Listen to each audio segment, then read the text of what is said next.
using it to reheat some beans. You can see,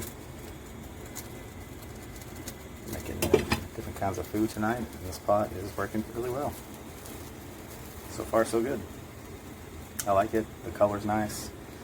The lid fits inside of it, so I'm going like this, and it's staying on, but it kind of sits flat like that. You can see the inside edge there. Oh, there we go. Anyway, the handle stays cool to the touch when using it even on a gas stove, so I like it.